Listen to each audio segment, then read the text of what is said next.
तो दोस्तों आज का हमारा जो दूसरा टॉपिक जिस पे मैं बात कर रहा हूँ बच्चों की पढ़ाई और उनके फ्यूचर के हवाले से। तो हमारी इस प्लेलिस्ट का जो दूसरा टॉपिक है वो है स्कूलिंग सिस्टम इन पाकिस्तान।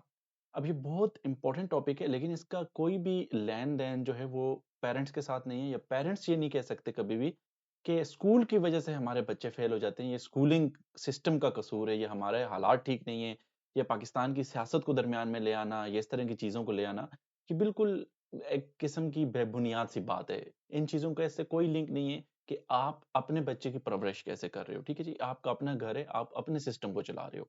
तो ये बात ऐसा है कि हम सिर्फ़ स्कूलिंग सिस्टम की बात इसलिए कर रहे हैं कि अगर इसको बेहतर किया जाए, तो मैं उम्मीद करता हूँ कि ये सिस्टम पाकिस्तान का जो जो एजुकेशन निज़ाम है, वो बहुत बेहतर हो जाएगा। बच्चे बहुत अच्छे से स्टडीज़ कर सकेंगे। अब वो क्या सिस्टम हो सकता है, इसके ऊपर भी मैंने पूरी रिसर्च की, अपने इलाके में देखा कि यहाँ पर आयरलैंड के अंदर स्कूलिंग सिस्टम किस तरह से बने हुए हैं और इन्होंने क्या चेंज किया है, क्या ज़बरदस्त निज़ाम है इनका, तो उस पे बात करते हैं आज। तो देखें, सबसे पहले तो ये होना चाहिए, तो जो बिल्डिंग है, वो इस तरीके से होनी चाहिए कि वो स्कूल के लिए ऑथराइज़्ड हो। अब schooling, I don't know Pakistan के अंदर वो कौन-से इदारे हैं जो उनको अलाउ करते हैं जब एक स्कूल बनता है प्राइवेट, किसी भी इलाके के अंदर कोई घर ले लेता है, किसी का कोई प्लॉट है, उस पर वो 6 या 8 कमरे चढ़ा देता है और कहते हैं कि ये हाई स्कूल है, और उसको ये प्राइमरी स्कूल का नाम दे देता है, या मैट्रिक तक के आजकल लोगों ने, हमारे खैबरगढ़ टाउनशिप से हूँ मैं, तो हमारे हर गली के अंदर स्कूल खुला हुआ है। अब मैं क्या समझता हूँ, ये सिस्टम कैसा होना चाहिए? अब ऐसा है कि पूरे खैबरगढ़ में टोटल एक स्कूल होना चाहिए था, मेरे नज़दीक, जो मैं समझता हूँ। अब उसकी वजह क्या हो सकती है? जो एक प्राइमरी स्कूल है, 4 सेक्टर, उनके 4 सेक्टर्स हैं हमारे, अब 4 सेक्टर्स में 4 प्राइमरी स्कूल है। तो प्राइमरी स्कूल की जो बिल्डिंग है, सबसे पहले उसके ऊपर बात करते हैं कि जो बिल्डिंग है वो बहुत ही ख़ास होनी चाहिए, जिसके अंदर हवादार किस्म की, जो स्कूल की बिल्डिंग सेंटर में होनी चाहिए, और उसके इर्द-गिर्द जितनी भी खिड़कियाँ हैं, तमाम जो क्लास के जो खिड़कियाँ हैं और क्लासरूम है, वो हवादार और रोशन होने चाहिए दिन के टाइम। उसके अंदर ताज़ी हवा आए, वो बंद कमरे नहीं होने चाहिए, उनके अंदर खिड़की होनी चाहिए, ये चीज़ पहली लाज़िम है। ये मैं बातें इसलिए कर रहा हूँ कि मैं मुझे नहीं पता, जो पाकिस्तान का जो इदारे हैं, जो इनको अप्रूव करते हैं स्कूलों को, इनको इजाज़त देते हैं, मैं चाहता हूँ कि उनको ये चाहिए कि इन चीज़ों का ख़्याल रखें और अपनी थोड़ी अकल को इस्तेमाल करें, कि बच्चों का नुकसान किस तरीके से होता है, वो फ़िज़िकली क्यों अनफ़िट होते हैं ज़िंदगी में आगे। अब देखिए, ये बुनियादी ज़रूरत है इंसान की और वहाँ आवाम की, कि जो बिल्डिंग है वो इस तरह से होनी चाहिए कि उसके आगे बड़ा ग्राउंड होना चाहिए खेलने के लिए बच्चों के। स्कूल के साथ ब्रेक होती है जब, तो उनके पास ग्राउंड होना चाहिए जहाँ पर वो खेल सकें। ये लाज़मी चीज़ होनी चाहिए। अब वो ग्राउंड कितने होने चाहिए, ये ख़ास होता है जिस तरह से गवर्नमेंट स्कूल्स के अंदर ग्राउंड होते हैं बड़े-बड़े, जिधर वो बच्चे खेल सकें। अगर आप उस चीज़ को रोक दोगे, आप स्कूल जो है कमरे के अंदर महदूद कर दोगे, एक घर के अंदर महदूद कर दोगे, घरों को इस तरह से स्कूल नहीं बनाना चाहिए, इस चीज़ को बिल्कुल इजाज़त देनी ही नहीं चाहिए कि एक घर को आप स्कूल बना रहे हो, ठीक है जी? बिल्डिंग के अंदर जो बेसिक नेसेसिटीज़ हैं, वो होनी चाहिए, तब उसको अप्रूव करना चाहिए। दूसरी चीज़, एरिया स्कूल अलाउड। अब ये एरिया स्कूल अलाउड मैंने यहाँ पर लिखा अपने पास कि किस एरिये के अंदर स्कूल की ज़रूरत है। अब हर गली के अंदर स्कूल खोलने की इजाज़त नहीं देनी चाहिए कि हर क्लास में, जब क्लास के अंदर बच्चे 3, 8, 5, 9, 10, 15 इतने ही होंगे, तो बच्चों का और इंटरेस्ट भी नहीं बनता, वो एक स्कूल नहीं कहलाता। फिर वो एक ट्यूशन अकेडमी कहला सकते हो, या आप इसे वैसे ही वॉलंटियरली स्कूल कह सकते हो कि जिसका बस ऐसे ही दिल किया उसने उठ के स्कूल खोल दिया। ऐसा नहीं होना चाहिए। 5 किलोमीटर या 8 किलोमीटर के दायरे में एक स्कूल होना चाहिए, और उस एक स्कूल में फिर ट्रैफ़िक होगी, उसमें रश होगी। उस इलाके का एक ही स्कूल होना चाहिए। इलाके से मुराद गली नहीं है, इलाके से मुराद पूरा जो एरिया है, वो टाउन जो है, उसका एक ही स्कूल होना चाहिए, या वहाँ पर 2 स्कूल मैक्सिमम होने चाहिए। अब फीमेल एंड मेल के सेपरेट हो सकते हैं, इसमें कोई शक नहीं है, लेकिन एक-एक होना चाहिए वो, ठीक है जी? तो इस तरीके से बहुत सारे बच्चे और वालिदैन अपने बच्चों को वहाँ पर लेके जाएँगे जहाँ पर वो एक स्कूल है, उसके अंदर बहुत सारे बच्चे होंगे, एक क्लास में कॉम्पिटिशन होगा। 20 बच्चे होंगे, 40 बच्चे होंगे एटलीस्ट, 50 बच्चे एक-एक क्लास में होंगे, तो एक स्कूल का सिस्टम बनेगा। इस तरीके से वो स्कूल कहलाएगा, ठीक है जी? उसके अंदर इतनी नफ़री होनी चाहिए कि वो स्कूल कहलाए।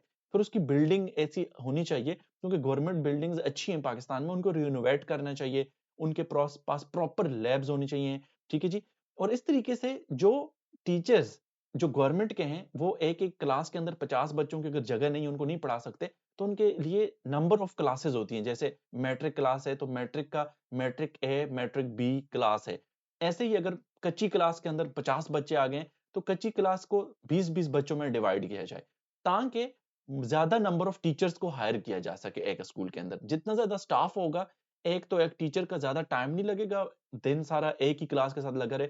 इस तरीके से हर टीचर के पास अपनी-अपनी एक अच्छे से क्लास होगी और उसको अच्छे से वो गाइड कर सकेगा, अच्छे से टाइम दे सकेगा और बच्चे अच्छे से पढ़ सकेंगे। अब इसलिए मैं किस लिए कह रहा हूँ कि वो स्टूडेंट्स जो या बच्चियाँ जो यूनिवर्सिटीज़ पास करती हैं और जाकर प्राइवेट स्कूल में लग जाती हैं टीचर के तौर पे, वो उनके लिए अपॉर्च्युनिटी बनेगी जब बच्चे सारे गवर्नमेंट स्कूल में जाएँगे तो उनके पास गवर्नमेंट ज़्यादा टीचर्स को हायर कर सकेगी अपने बच्चों को वहाँ पर जो इलाके के जा रहे हैं उनको तालीम देने के लिए।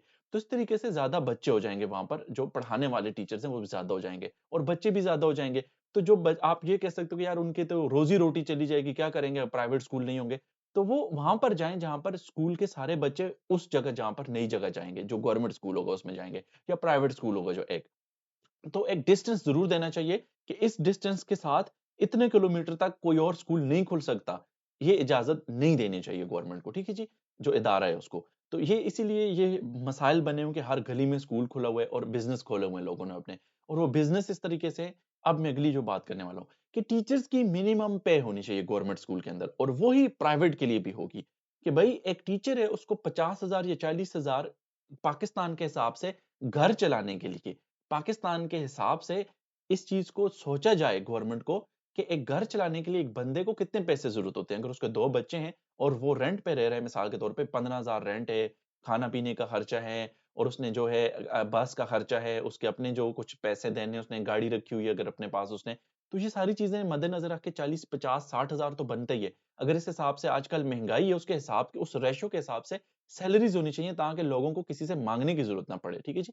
तो इसलिए मिनिमम सैलरी इतनी ही रखनी चाहिए। अगर कोई स्कूल नहीं दे सकता वो प्राइवेट स्कूल, तो इस तरीके से ज़ाहिर-सी बात है जब बच्चों को गवर्नमेंट स्कूल में भेजेंगे, गवर्नमेंट उनको सैलरीज़ देगी, तो इस तरीके से वो जो लोगों की जो है कम से कम 5-5 हज़ार में, 7-7 हज़ार में जो हायर किए हुए हैं प्राइवेट स्कूल में टीचर्स, बच्चियाँ, लड़कियाँ जो हायर की हुई हैं, इस तरीके से उनकी भी जान छूट जाएगी कि इस 5,000 में जिसमें मतलब आटा भी नहीं आता घर का, उसमें वो कैसे मतलब एक प्रिंसिपल सिर्फ़ अपना घर चला रहे हैं उस स्कूल से और बाकियों को अपने पास हायर करके रखा हुआ है कि उनको जैसे वो गुलाम हो उसके, ठीक है जी? इस तरीके से उन्होंने रखा होता है। 10,000 15,000 मैक्सिमम देते हैं, जबकि पाकिस्तान में ये गुज़ारा नहीं हो सकता। वो आपको पूरा दिन दे रहे हैं अपना, उसके बजाय वो किसी और जगह जॉब करें। तो ये सिस्टम बनाना होगा, जो इदारे हैं उनको एचएससीओ या जो भी जो हायर एजुकेशन होते हैं, जो प्राइवेटाइज़्ड स्कूल के जो टीचर्स हैं, उनकी उनकी मिनिमम सैलरी की एक प्रॉपर ख़ास हद होनी चाहिए। इससे कम नहीं होगी 50,000 40 से। तो इस तरीके से प्रिंसिपल जो हैं फिर वो स्कूल को ख़त्म करेंगे। वो बिज़नेस ख़त्म होंगे इस तरीके से और वो स्कूल के वो जो टीचर्स हैं उनकी नौकरी तो नहीं जाएगी बल्कि उनको मौका मिलेगा कि उनको अच्छी सैलरी मिले, वो गवर्नमेंट स्कूल की तरफ फिर जा सकेंगे। वहाँ पर ज़्यादा टीचर्स की डिमांड बढ़ जाएगी जब बच्चे यहाँ से वहाँ जाएँगे तो। एक स्कूल के स्विच करके दूसरे स्कूल में। फिर उसके बाद गवर्नमेंट स्कूल के अंदर लैब्स होनी चाहिए प्रॉपर। हर एक चीज़ की लैब हो। स्कूल के अंदर ये चीज़ पूरी होनी चाहिए कि आपके पास जो लैब हैं, बॉटनी लैब हो या ज़ूलॉजी लैब हो या कंप्यूटर लैब हो, ये जो भी लैब्स हैं, ये लाज़मी होनी चाहिए फिज़िक्स, केमिस्ट्री की लैब्स। ताकि बच्चों को पता चले कि एक्सपेरिमेंट्स कैसे होते हैं, उनको एक्सपेरिमेंट्स कराए जाएँ, उनको दुनिया की समझ आए, उनको ये पता हो कि एक्सपेरिमेंट्स क्यों कर रहे हैं। हम लोगों ने अपने ज़माने में एक्सपेरिमेंट्स किए, ना टीचर्स को ये पता था वो क्यों करवा रहे हैं, ना हमें ये पता था हमने ये किया इससे क्या फ़ायदा होगा दुनिया में आगे। तो बच्चों को अवेयरनेस दी जाए, ये क्यों कर रहे हैं? ये कहाँ काम आएगा उनको? उनको रियल वर्ल्ड्स की मिसालें दी जाएँ। टीचर्स को खुद नहीं पता होता, तो वो इंटरनेट का इस्तेमाल कर सकते हैं। इंटरनेट से यूज़ करके उससे बता सकते हैं टीचर्स लैब में कि हम ये क्यों कर रहे हैं। पहले टॉपिक्स को शुरू करने से पहले बताना चाहिए कि इसका इस्तेमाल कहाँ पे होगा, ये कहाँ काम आएगा आपको ज़िंदगी में। हमने आज तक अपनी जो स्टडीज़ कर रहे हैं, पाकिस्तान में बहुत सारे बच्चे वो ब्लाइंडली कर रहे हैं। उनको नहीं पता कि ये चीज़ों का इस्तेमाल कहाँ है। लेकिन आज आपको मैं बताऊँ कि मैट्रिक में भी जो पड़ा हुआ नंबर सिस्टम है ना, तो ये जो एस्ट्रोनॉट्स बनते हैं अमेरिका में ये नंबर सिस्टम भी उनको वहाँ पर काम आते हैं। ये मैथ्स के फ़ॉर्मूलाज़ वहाँ पर उनको काम आते हैं। लेकिन जब मैं पढ़ रहा था उस टाइम तो मुझे नहीं पता था ये कहाँ काम आएँगे। हमें लगता था ये हम ऐसे ही पढ़ रहे हैं। क्योंकि हमारे इर्द-गिर्द जो लोग नौकरी करते थे, कोई ठेले वाला है, कोई बैंक में जा रहा है, तो हमें लगता था बैंक में बस कागज़ ही आगे-पीछे कर रहे हैं, यहाँ पर क्या काम हो रहा है, पता ही नहीं होता था। तो बच्चों को उनके साथ बताना चाहिए कि किस तरह के लोग हैं ज़िंदगी में जो काम कर रहे हो और आपको ये क्यों काम आएगा, ये जो लैब कर रहे हो या आप टॉपिक आज पढ़ रहे हो। तो ये चीज़ें लाज़मी होनी चाहिए टीचर्स को बतानी चाहिए लैब के अंदर। फिर उसके बाद नंबर ऑफ सब्जेक्ट ऑप्शंस जो हैं, उनके पास बच्चों के पास हर स्कूल के अंदर सब्जेक्ट के ऑप्शंस होने चाहिए। ये प्रिंसिपल की जो है मर्ज़ी नहीं होनी चाहिए कि उसको अगर अच्छा लगता है आईटी होनी चाहिए, नहीं होनी चाहिए। उसको अच्छी लगती है फिज़िक्स तो वो फिज़िक्स रखे और केमिस्ट्री का क्या है, इसका कोई स्कोप नहीं है, इसमें कोई जॉब नहीं है। वो खुद ब्लाइंड होके अगर वो बैठा हुआ है तो उसका ये मतलब नहीं है कि स्कोप नहीं है। एक म्यूजिशियन का भी स्कोप है भाईजान। एक ट्रक ड्राइवर का भी स्कोप है ज़िंदगी में, अगर कोई अच्छा बिल्डर बनना चाहता है, कोई मज़दूर बनता है और उसको बिल्डिंग मटीरियल के बारे में पता है, इन चीज़ों का उसको शौक है, तो हमारे यहाँ सिर्फ़ यही समझा जाता है कि ये इसके लिए पढ़ाई ज़रूरी नहीं है। इसीलिए हम आज वो बिल्डिंग्स बना रहे हैं जो गिर जाती हैं। क्यों? कि हमने उसको तालीम में नहीं लेके आए। तो नंबर ऑफ सब्जेक्ट्स और नंबर ऑफ करियर ऑप्शंस होने चाहिए स्कूल में, कि बच्चा क्या-क्या पढ़ेगा और किस तरफ जाएगा। उसके पेरेंट्स से पूछना चाहिए, बच्चे से कंसल्ट करना चाहिए, उसको बताना चाहिए, ठीक है जी? ताकि वो हर एक चीज़ चूज़ कर सके ओपनली, हर एक चीज़ का ऑप्शन हो उसके स्कूल में, लैब्स हों। फिर उसके बाद होमवर्क वॉल्यूम पे आते हैं। जब आप स्कूल में अच्छा सिस्टम क्रिएट करते हो, गाली-गलौच नहीं होनी चाहिए, तो उसके बाद लोगों से बच्चों से अपने घर के काम नहीं करवाने चाहिए। एक और चीज़ है, उस पे भी मैं बात करता हूँ कि स्कूल में जो टीचर्स हैं, गवर्नमेंट स्कूल में स्पेशली, उनका कोई भी हक नहीं बनता। मतलब मिसाल के तौर में ये कह रहा हूँ कि स्कूल के अंदर जो उनसे दूसरे मुलाज़िम हैं, जो टीचर्स नहीं हैं और उनकी इज़्ज़त करते हैं वो, तो उनको अपने घरों का काम दें। उनको वो अपने पर्सनल काम दें या उनको कहें कि ये जो किचन के अंदर ये काम होते हैं या किसी और चीज़ में जो और जगहों पे काम होते हैं, मिसाल के तौर पे उस स्कूल से बाहर का कोई काम है, कोई दरख्त काटने के काम है या कुछ, तो उसके लिए भाईजान आपको वो बंदा हायर करना होगा, ना कि वो काम आप मुफ्त में करवाओगे। दूसरी चीज़, जो आप स्कूल से कोई किसी भी चीज़ का कोई लेन-देन है, सेल कर रहे हो, कुछ भी जो स्कूल के उसमें आती है, तो उसमें हर एक बंदे का एक प्रॉपर हिस्सा होना चाहिए। ये असूल होते हैं, ये वो ज़ाब्ते और कवायद हैं जो इस्लाम भी कहता है। अदरवाइज़ आप अपने आप को मुसलमान कहते फिरो, आप रियल में मुसलमान नहीं हो सकते। एक रियल मुस्लिम नहीं हो सकते जब आप इन चीज़ों को फ़ॉलो नहीं करोगे। आप किसी ब का भी इस्तेमाल नहीं कर सकते। आप टीचर्स को नहीं रोक सकते, किसी मुलाज़िम को नहीं रोक सकते, किसी चौकीदार को नहीं रोक सकते। अब चौकीदार की ड्यूटी होनी चाहिए वीक में कि भई कितने घंटे वो काम करेगा। आप उससे उसके 1 घंटा आगे, 1 घंटा पीछे आप उसको नहीं रोक सकते। आपका कोई हक नहीं बनता कि आप उसको रोको। आप उनको ट्रेनिंग दो जब वो आते हैं, कि उसने काम क्या करने हैं। और उसका जो काम है उसको उस काम के अंदर बाउंड रखोगे जिसके लिए वो हायर किया गया है। आप कभी भी ऐसा नहीं कर सकते मुलाज़िम के लिए कि वो मुलाज़िम जो है वो कोई और काम कर रहा है, क्लास में सफाई का काम करे। जो सफाई वाला मुलाज़िम है उसका काम है सफाई करना, दरख्त काटने वाले का काम है दरख्त काटना, किचन वाले का काम है किचन का काम करना। इसके लिए एक अपना-अपना एक सिस्टम है, जॉब होनी चाहिए प्रॉपर। ऐसा कभी भी नहीं हो सकता कि आप एक प्रिंसिपल या एक जो बंदा हेड है स्कूल का वो इस तरह के काम करे। ये कानून के बाहर आता है, इसके लिए कंप्लेंट सेल होने चाहिए और उनके खिलाफ कंप्लेन होनी चाहिए कि ये बंदे ऐसे काम करा रहे हैं। यही इंसानियत है भाईजान, यही मैंने यहाँ पर सीखा, ये सारी चीज़ें इर्द-गिर्द से, और मैं इसलिए आप तक ये डिलीवर कर रहा हूँ कि आप किसी को कोई वो काम एक्स्ट्रा नहीं दे सकते। उसका टाइम खत्म हो चुका है तो आप उससे एक्स्ट्रा टाइम नहीं ले सकते और उसके ऊपर ज़ोर ज़बरदस्ती नहीं कर सकते। यहाँ पर जो है वर्क लेबर वर्क कोर्ट है, जो एलडब्ल्यू समथिंग कहलाती है। आपको कोई भी परेशानी, आप वहाँ पर जाते हो, कोई बंदा आपको नौकरी से नहीं निकालेगा, कोई कुछ नहीं करेगा। सिर्फ़ आपकी जो हिफ़ाज़त के लिए वो बनी हुई है वो कोर्ट। इसलिए कि आपको कोई मसला परेशानी है, आपका कोई एक्स्ट्रा टाइम ले रहा है, तो आप वहाँ कंप्लेन कर सकते हो अपने प्रूफ़ के साथ, तो आपको वाक़ई में ही आपको वहाँ से इंसाफ मिलेगा और उस बंदे के खिलाफ कानूनी कार्रवाई होगी, चाहे उससे कोई भी वो कार्रवाई हो वो।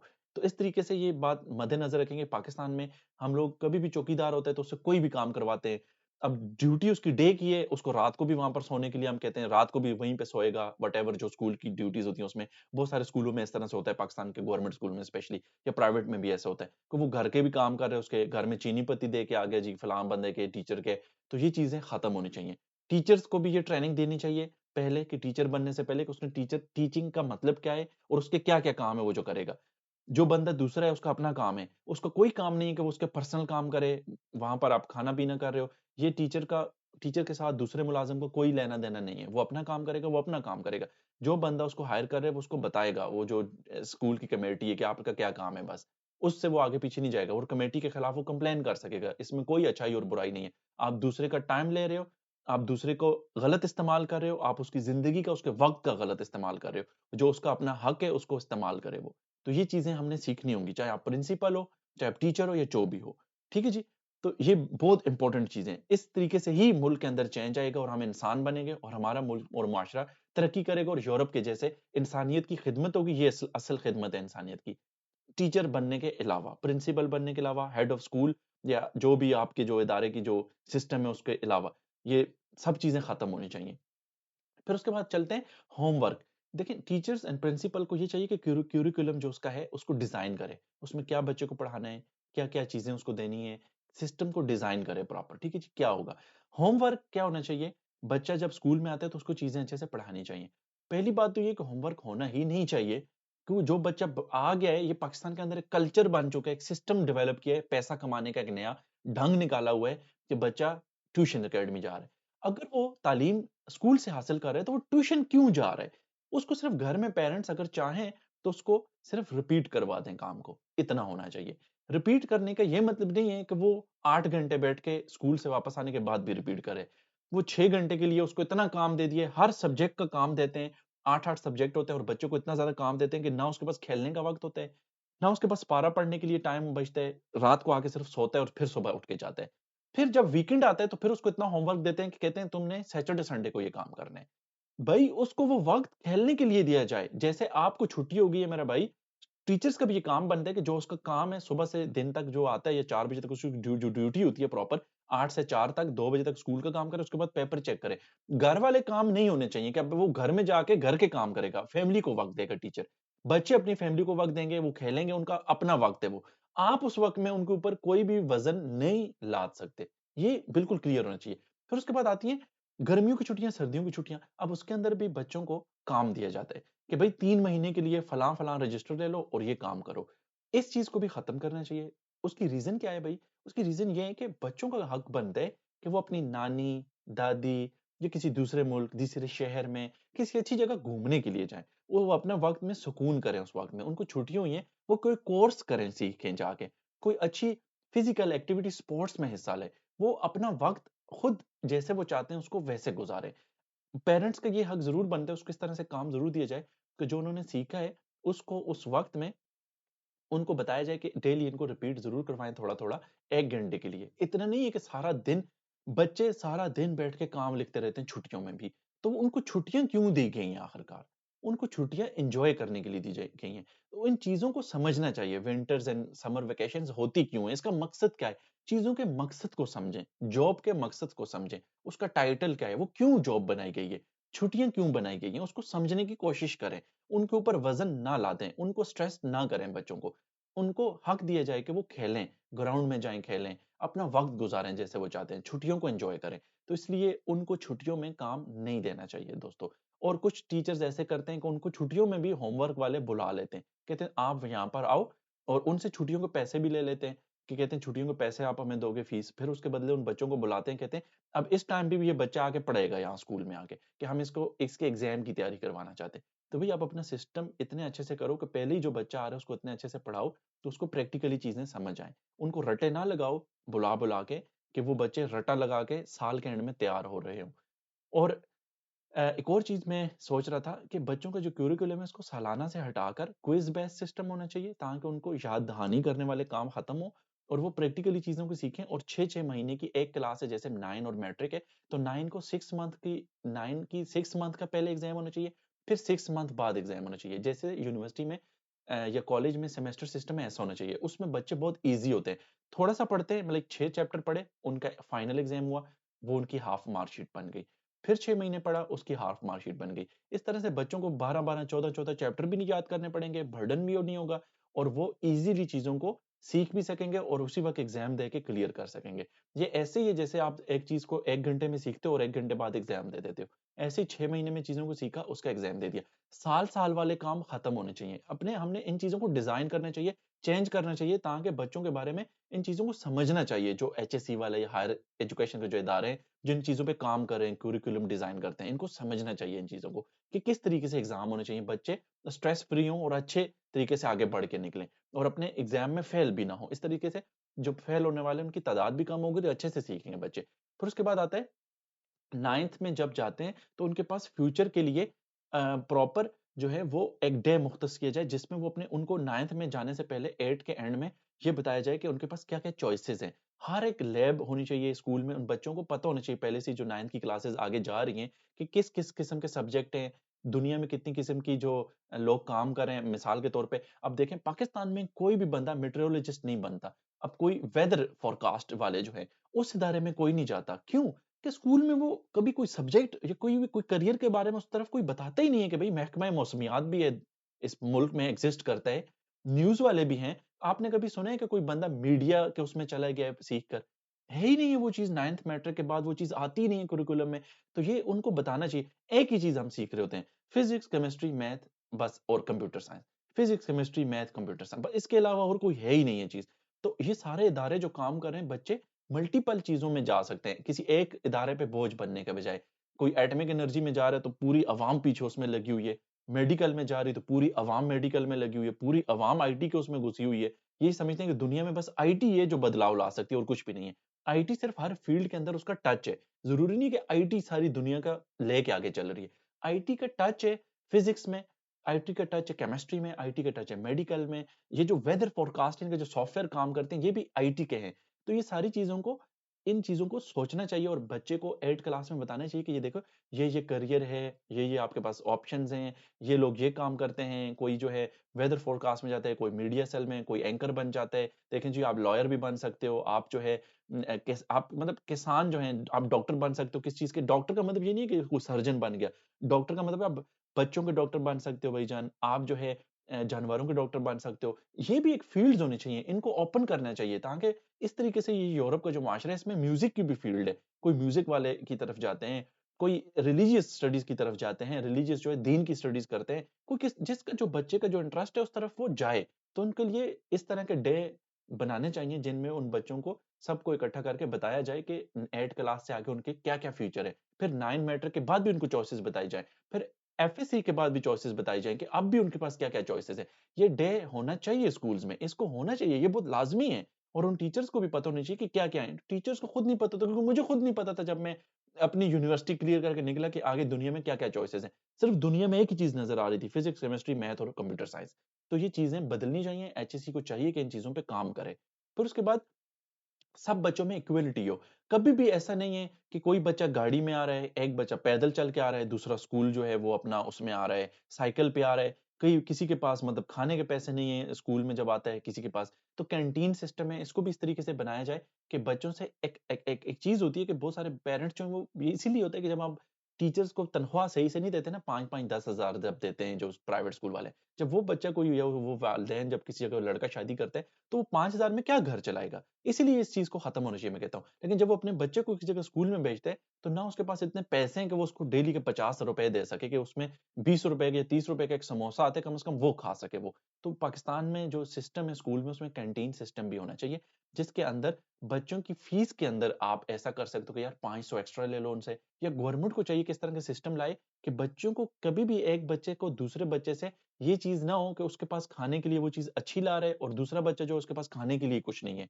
ठीक है जी? या उसके बैग में कुछ नहीं है ऐसा क्योंकि उसका घर गरीब है, वो गरीब घर से ताल्लुक रखता है। इन चीज़ों को भी स्लोली खत्म करना चाहिए। इसी तरीके से ये मुआशरा अच्छा होगा। मेरे पास इस पे शायद टॉपिक हो सकते हैं, मैं बहुत अच्छे से बोल सकता हूँ कि किस तरीके से इस चीज़ को हम खत्म कर सकते हैं, इस पे सोच-विचार करके कि दूसरे मुल्क कैसे इस चीज़ को टैकल कर रहे हैं। कैसे इस चीज़ को कि बच्चा एक-दूसरे से कम कम कम ज़र्फ़ी इस तरह से उस चीज़ का शिकार ना हो। शायद मैं अच्छा अल्फ़ाज़ ना इस्तेमाल कर रहा हूँ, जो राइट लफ्ज़ है यहाँ पर। लेकिन आप मेरी बात को समझने की कोशिश करें कि मैं क्या कहना चाह रहा हूँ, राइट? हम कि आपके पास कोई सजेशन है तो आप मुझे कमेंट में बता सकते हैं कि आप बच्चे जो हैं वो खाने-पीने के लिहाज़ से भी टिफ़िन लाते हैं दूसरे बच्चों से, तो उन सब में कुछ ऐसी इक्वालिटी होनी चाहिए, स्कूल में उनके लिए कुछ ऐसी चीज़ होनी चाहिए जिससे वो कभी भी इस चीज़ में अपने आप को कमतर फ़ील ना करें। फिर उसके बाद teach about day to day life and animal rights, ये मेरा लास्ट का जो लाइन थी वो ये थी कि उनको हर रोज के बारे में आदाब बताएं, बात करने का तरीका सिखाएं। टीचर होने चाहिए, फिजिकल टीचर है उनको बताएं उनकी फिजिकल नीड क्या है, किस तरह से उन बच्चों को बताएं कि यार ये उनको ये चीजें सिखाई जाएं बच्चों को कि बड़ों के साथ कैसे बात करनी है, और बड़े आपको टच करते हैं तो बैड टच क्या है, गुड टच क्या है, उनकी डे टू डे लाइफ में जो चीजें हो सकती हैं उनको कोई निशाना बना सकते हैं दरिंदगी का, जो कि पाकिस्तान में अक्सर होता है। जिसकी वजह से मैं आपको एक सच्ची बात बताऊं, यूरोप में लोग नफ़रत करते हैं जब इंडिया, पाकिस्तान या हम लोगों के लोग जो देसी लोग जहाँ पर आते हैं, तो हम लोगों को वो बच्चों को यहाँ पर मैं आपको बता रहा हूँ सच्ची बात है कि फ़ोटो लेना, बच्चे को टच करना यहाँ पर अलाउड नहीं है। बच्चों को लाड करना, चूमना, गोद में बिठाना, ये चीज़ें आप सोच नहीं सकते इस मुआशरे के अंदर। इसलिए कि इन्होंने अपने चाइल्ड के लिए भी लॉ बनाए हुए हैं कि चाइल्ड प्रोटेक्शन लॉ है वो, कि इसके चाइल्ड की प्रोटेक्शन के लिए वो कहते हैं वो हम कर रहे हैं। ताकि बच्चे को कोई अपना निशाना ना बनाए दरिंदगी का, ताकि बच्चे का कोई फ़ायदा ना उठाए, उसको नहीं पता होता। इसलिए बच्चों को भी स्कूल में वही सिखाते हैं। यहाँ पर बच्चे बहुत तेज़ हैं। आप उनके साथ गलत नज़र से देखोगे, उनके जिस्म पे कोई गलत नज़र डालोगे, उनकी तरफ देखोगे, तो वो बच्चे एग्ज़ैक्ट उसको एकदम से वो कैच कर लेंगे कि ये बंदा मेरी तरफ गलत नज़र से देख रहा है। वो ओपनली फिर बताते हैं। इंसान है, उनसे गलतियाँ होती हैं, लेकिन इन चीज़ों से सीखना चाहिए। इनको इनके लिए लॉ बनाने चाहिए, कानून बनाने चाहिए। जब बच्चों को शुरू से ये बताया जाएगा कि बच्चों को किस तरह ट्रीट करना है और बड़ों ने बच्चों को किस तरह ट्रीट करना है और आपको कोई गलत ट्रीट करे तो आपने क्या करना है, तो ये डे टू डे लाइफ़ जब आप चीज़ें उनको बताओगे, तो वो बच्चे सीखेंगे। इस तरीके से बच्चे कम से कम जो गलत चीज़ों का निशाना बनते हैं घरों के अंदर, वो एक तो वे चीज़ें नहीं होंगी और जब वो जो बड़े हुए हैं, ये जब बच्चे बड़े होते हैं, तो उनको भी ये पता होगा कि बच्चों से कैसे ट्रीट करना है। तो उनको तब तब जो हमारे जो बड़े हैं, जिन्होंने ये नहीं सीखा होता, जो लड़के या बड़े-बड़े लोग जो हैं, जो बच्चों को निशाना बनाते हैं इन चीज़ों को, क्योंकि उन्होंने अपनी ज़िंदगी में ये नहीं सीखा। बट आप आज इन बच्चों को अगर सिखाओगे, तो कल को ये जो नए आने वाले बच्चे हैं, उनको ये पता होगा, जो खुद बड़े हो चुके हैं, स्कूल से ये सीख कर सब कुछ कि बच्चों के साथ कैसे डील करना चाहिए। जब उन्होंने अपने टाइम में सीखा था, तो फिर वो भी दूसरे बच्चों का ख़्याल रखेंगे। इस तरीके से ये एक अच्छा मुआशरा बनता है। इस तरीके से ये सेक्स और बच्चों के साथ ये जो गंदे काम होते हैं, ये सब बंद होंगे। इस तरीके ऊपर इस तरीके का एक अच्छा मुआशरा बनता है। ये वो चीज़ें हैं जिनसे रेशो कम होती है इन चीज़ों की। शादियाँ कैसे करनी है, वो एक डिफरेंट टॉपिक, उस पे मैं आने वाले टॉपिक्स में बात करूँगा कि कब कैसे शादी होनी चाहिए बच्चों की, क्या सिखाना चाहिए उस दौरान उनको। और एनिमल राइट्स बच्चों को बताने चाहिए कि यार देखो, ये बच्चों को ये बताना चाहिए कि किसी बच्चे के नाम बिगाड़ने नहीं है। हमारे पाकिस्तान में आप मेरा यकीन करें, हर स्कूल, हर मोहल्ले में हर बंदे ने किसी बंदे का गलत नाम रखा है। जबकि हमें इस्लाम भी इस चीज़ की इजाज़त नहीं देता। ये एक गलत चीज़ है, हम पता नहीं क्यों ये काम कर रहे हैं। कोई बंद अरसलान है तो उसको कहेंगे अरसलानिया। किसी मेरा नाम है दानियाल, अगर तो मुझे पता है कि बचपन में लड़के बच्चे ऐसे ही, मतलब बेहूदगी है ये कि वो कहेंगे दानियालिया, ओ वकारिया। किसी का नाम इतना प्यारा है तो उसको इतना बुरे अल्फाज से बोला जाता है, उसका बुरा नाम लिया जाता है। क्यों?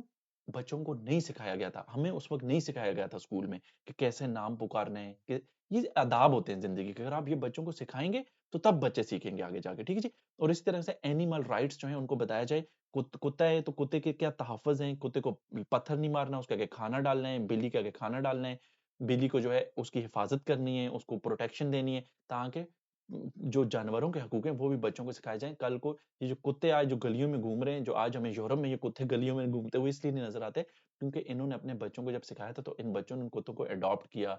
उनके लिए भी इन्होंने, ख़ैर ये एक डिफरेंट टॉपिक है फिर से, कि उनके लिए एक सिस्टम बना हुआ है कि जानवरों के भी हकूक हैं और उनके लिए भी यहाँ पर इन्होंने निज़ाम बना हुआ है। इनके लिए भी सिस्टम बना हुआ है प्रॉपर। परिंदों के आगे कहाँ पर ये खाना डालते हैं, कैसे डालते हैं, हर एक चीज़ के बारे में बताया हुआ है। तो ये सब चीज़ों के बारे में आप जब बच्चों को बताओगे, उनको बताओगे कि ये इदारे हैं, कल को आप इनमें जाके जॉब कर सकते हो। चाहे वो एनिमल के लिए बने हों, कुछ भी, ये इदारे जब आप बनाओगे, तो तब ये सिस्टम बनेगा, तब ये पाकिस्तान खूबसूरत होगा, ये सिस्टम निज़ाम खूबसूरत होगा, स्कूलिंग सिस्टम जब आपका ठीक होगा, वहाँ से जब बच्चे निकलेंगे आगे और वो उनको इदारे नज़र आएँगे अपने इलाकों में, तो तब वो अच्छे इंसान बनेंगे। कमेटी वाले होते हैं, जो कचरा उठाते हैं, उनके बारे में बताया जाए कि यार कचरा उठा रहे हैं, उनके लिए इंजीनियरिंग की ज़रूरत होती है। जो इंजीनियर हैं, वो फैक्ट्रियाँ बनाते हैं। यूनिवर्सिटी के जो लोग हैं, यही मिलके कल को रिसर्चर्स मिलके ये फैक्ट्रियाँ बनाते हैं और मिलके इदारों के साथ गवर्नमेंट, और इस तरह से कचरा जो है पाकिस्तान में नहीं होता। कचरा कहाँ फेंकना है, ये बच्चों को तालीम दी जाए। ये सारी चीज़ें स्कूल में सिखाई जाएँ। बच्चों के आदाब के ऊपर एक प्रॉपर वीडियो हो सकती है कि उनको क्या-क्या सिखाना चाहिए हर रोज़। तो इस पे हम सेपरेटली बात करेंगे। बट एनीवे, नेक्स्ट टॉपिक हमारा है कि अ, ब पढ़ाई हो गई, अब नौकरी। ओके, हम इस पे चलेंगे नेक्स्ट टॉपिक पे। तो मिलते हैं नेक्स्ट वो टॉपिक में, तब तक के लिए अल्लाह हाफ़िज़।